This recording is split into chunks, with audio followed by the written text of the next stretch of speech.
Décidément, les ministres aiment se déplacer en région et notamment en Anjou. Aujourd'hui, c'est Michel Barnier, ministre de l'Agriculture et de la Pêche, qui était à Angers à l'occasion de la pose de la première pierre du laboratoire national de la protection des végétaux. L'idée est de contrôler par le biais de ce laboratoire la qualité des végétaux importés et exportés. Il y a tellement de défis dans l'agriculture sur la sécurité sanitaire, végétale et animale, sur la qualité agronomique, sur la nutrition, sur l'énergie, le photovoltaïque et d'autres énergies nouvelles pour rendre l'agriculture moins dépendante du pétrole ou du gazole. Tout ça, on peut le réussir. Et sans parler du plan pesticides, je veux réduire de 50% dans l'agriculture, de moitié dans les 10 ans qui viennent, l'usage des produits phytosanitaires.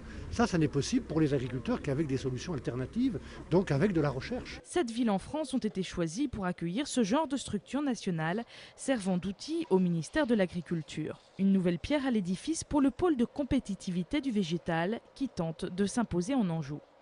Alors Angers a été choisi essentiellement à cause effectivement de l'environnement scientifique qu'il y a autour, puisque c'est quand même une région où on a beaucoup de structures de recherche publiques et privées qui travaillent sur le végétal dans le domaine de la pathologie, et nous effectivement on peut s'appuyer sur ces partenaires et aussi leur apporter un certain nombre d'assistance en cas de besoin. Les 12 millions d'euros investis dans les travaux sont cofinancés par l'Europe, le ministère de l'Agriculture et de la Pêche, le Conseil régional des Pays de la Loire et Angers-Loire Métropole. L'extension des bâtiments devrait être livrée en été 2009.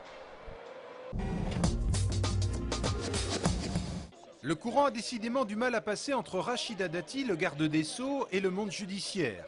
Cet après-midi à Angers, comme dans de nombreuses autres villes françaises, une centaine de magistrats et d'avocats a manifesté pour exprimer leur mécontentement. Un mécontentement lié à l'attitude de la ministre, au suicide à répétition dans les maisons d'arrêt et au manque de moyens alloués à l'institution judiciaire.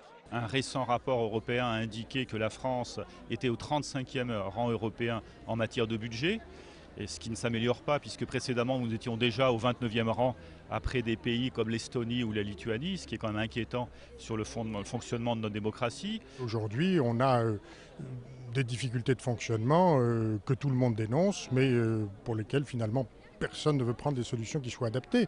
Le syndicat national de la magistrature évoque une ébullition sans précédent.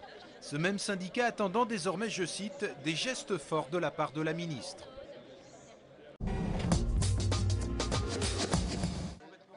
Pour suivre le match Les Ducs d'Angers à Caen, la quinzaine de supporters angevins qui ont fait le déplacement ne sont pas venus les mains vides.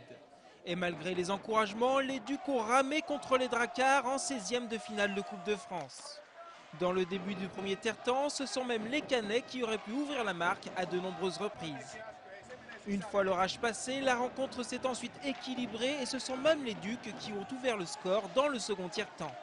À la 28e minute, Hermani Widman, assisté de Thomas Baluch, envoie le palais au fond et marque l'unique but de la rencontre.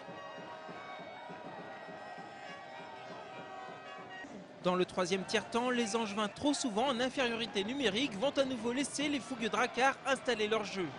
Mais Koivula, dans un grand soir, ferme à chaque fois la porte et signe par la même occasion son premier blanchissage de la saison. Les Angevins sont donc qualifiés pour les huitièmes de finale, mais pour la manière, il faudra repasser. Nous, on n'est pas satisfait de notre victoire de 1-0 seulement, sauf que la Coupe de France, ça joue sur un match. Puis je pense que c'est la beauté de la Coupe de France, c'est que parfois il peut y arriver des surprises. Puis c'est comme ça, mais nous, c'est vrai qu'on a eu un peu chaud ce soir. Angers-Tours, c'était une affiche alléchante de première division au début des années 80, quand Delio Onis, le goléador argentin, faisait trembler tous les gardiens du championnat de France. Près de 30 ans plus tard, le Tours Football Club, après une longue traversée du désert, revient peu à peu sous les feux des projecteurs. Large vainqueur du Racing Club de Lens lundi soir, le promu Tourangeau débarque demain à Angers, tout auréolé d'une excellente 6e place au classement, à seulement 3 longueurs du podium. Ce sont donc deux équipes en confiance qui vont s'affronter demain à Jean-Bouin et qui devraient proposer du jeu et du spectacle. Je pense que ça va être un bon match entre deux très bonnes équipes. Je crois que la 6e place des Tourangeaux n'est pas usurpée. C'est vraiment une belle équipe qui est bien organisée, qui joue un football très intéressant. Pour éviter un mauvais tour, le SCO devra de nouveau s'appuyer sur une défense solide qui n'a plus encaissé le moindre but depuis 3 rencontres.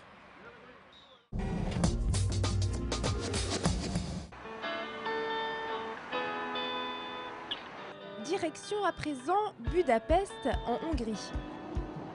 Ce week-end se tenait le premier salon du cheval. La région des Pays de la Loire y avait son propre stand et le cadre noir de Saumur faisait aussi partie du voyage. C'est dans ces camions que les 30 chevaux du cadre noir ont voyagé depuis Saumur jusqu'à Budapest. 3 jours ont été nécessaires pour parcourir 1800 km. Un voyage long pour ces chevaux habitués à bouger.